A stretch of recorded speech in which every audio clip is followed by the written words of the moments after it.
Hello friends and enemies, welcome back to Happy For Now. I'm about to pick up this cat because she will not stop. Alright, so Peas and I are here. Say hi. Okay, so today's video, we are going to talk about and / continue up the video I did earlier this year where I talked about how much I'd spent on books so far and what that number looked like, how it was going, all that fun stuff. Well, I have the final version of that for you for 2022. And I think it's really interesting. It's pretty enlightening, we'll say, how much I've spent. I did pull out some data that I didn't use last time because of the fact that I don't have complete data for it. And honestly, my digital manga spend has not really shifted that much since the last video. But we'll talk about that in a minute. So this video, I'm going to go through everything I've spent on books this year, how much I saved from my library, and how I'm going to be shifting my tracking and spending next year to better do this video again for you and just have transparency, because again, we will be going through a video where I talk about what I earned this year too. So you can see like how much or not much, to be honest, many creators make, because I think transparency is really important. And when you're doing this, I think people often have an inflated idea of one, how much we spend on books, or two, also, again, how much we make. But that'll be in Tuesday's video. So if you're curious, be sure to check that out. But let's dive right in to the numbers and the stats. I don't have charts or anything fun for this, really. I'll put up like some small graphics, but you know, nothing too complicated. I will try and brainstorm a better way to do this next year maybe for us, but we'll see. All right, first things first, how much did I spend on books in 2022?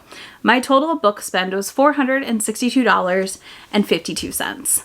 And I am not very mad at this because I saved $977 and some change this year just from book sales and what I purchased. That total accounts for 148 books that I purchased in 2022. And the average cost of all those books is $2.96. So again, not a terrible number considering how expensive many books are. But either way, I'm pretty happy with that number. And how many of these I read, that's where I have a problem. So of those 148 books, I've only read 40 of them, which is approximately 25%. And that's where I'm struggling, and that's part of what inspired me to kick off Read What You Own, and use that to make myself read things that I already own and to start getting through this backlist. As much as I hate it, because I feel like KU and some of these places are where I pick up more of my diverse authors, and I often pick up not diverse ones on sale.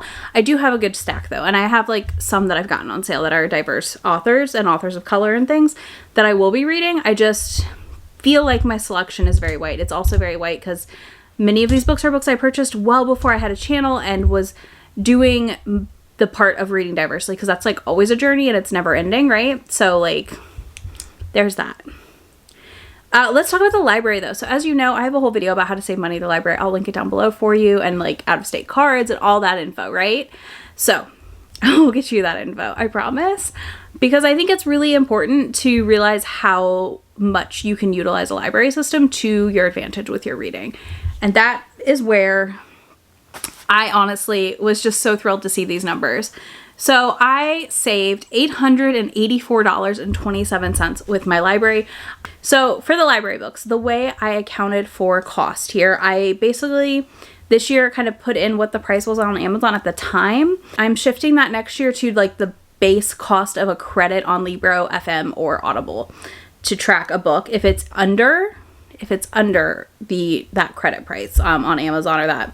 And then I will use the higher number basically to track, because I think it's really hard to account for audio. So my library savings come from a total of 56 books that I checked out, 46 of which were audiobooks, which is not surprising because again, I love my library for my more traditionally published audiobook options.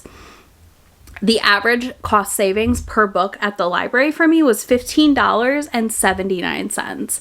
That's wild and so freaking exciting to me. Like, I love that I saved this much from the library. And if you aren't tracking your library savings, I cannot recommend just even a notes app with every book you read from the library this year. And this is only the books I read from the library. This isn't every book I checked out and didn't read. So that's the other thing. I don't track the ones I return. I only track the ones I read. So I just think it's really interesting. And I was really excited to see how high this number was. I would love to break 1,000 in library savings next year. So we'll see. We might manage it, but we'll see. The other thing I wanted to talk about is my Kindle Unlimited. So I've talked about this in that same video where I talk about saving money on books. I often get my Kindle Unlimited on sale or at a discount price. I gifted it to myself for another year.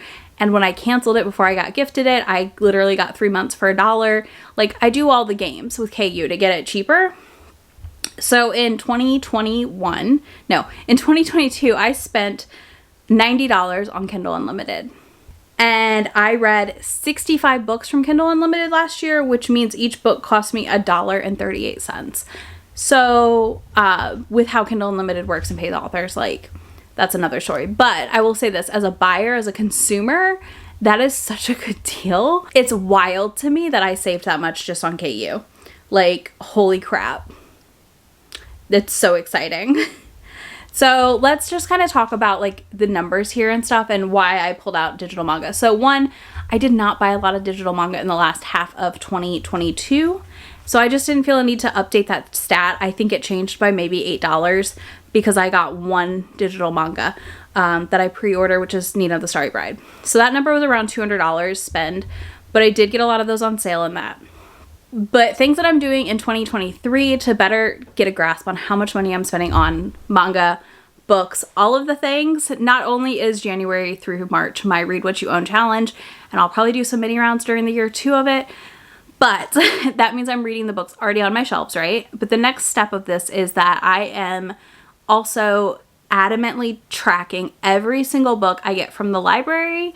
Every time I get a new checkout in the library, I enter it into my spreadsheet for the library tracker portion, and then every time I buy a book, I enter it in the spreadsheet. Like Shay can attest, when she was here visiting and we got back from Barnes & Noble, I was entering all of these books into that spreadsheet and what I paid for them. And then I'm probably like quarterly or monthly, give or take, going to try and go mark off the books I did read from those. And then I'll like filter out the library books I returned unread. But I do want to note that I'm using Allie from Hardback Hoarder's spreadsheet, which I've mentioned before, but if you're curious, that's where I'm getting all of my tracking data this year. And I do think it's really, really interesting seeing how much I spend on books and how much of it I don't read. So like I said, one of the big goals this year is to get through a lot of those books, get through a lot of the audios I already own, and start with a slightly fresher slate in 2023. I also think that with the economy the way it is, I will see my spend go down this year. Honestly, like I've already spent a lot because of Shay's visit, but I don't foresee myself spending nearly as much this year on books as I did last year. I mostly honestly have enough to get me through a large portion of the year, and I also need to actually go activate my local library card and start getting manga in that way, and things like that. So are you surprised by my total spend? Are you surprised by how much I saved? And I would love to know if you track this information at all, or if you're going to. If you don't track or do any of that, let me know what you found interesting in this, or you can leave me like a data nerd sort of graph chart, something nerdy, in the comments below, because I know that these stats videos are like uber nerdy and I'm okay with that. Like I love this and I can't wait to come back in July next year and like give you a halfway check-in, because I just think it's really, really interesting to see where we all fall when it comes down to this stuff. So on that note, I'll have a link to that spreadsheet that I use in the description box for you, as well as links to my friend anywhere on the internet and to those videos I mentioned, and I will talk to y'all in just a few days. Bye! Already packing, come with me. I'm not really asking. We'll get away to a place where we don't know. About to see the world in action, what we can be. Life with no distractions. We'll get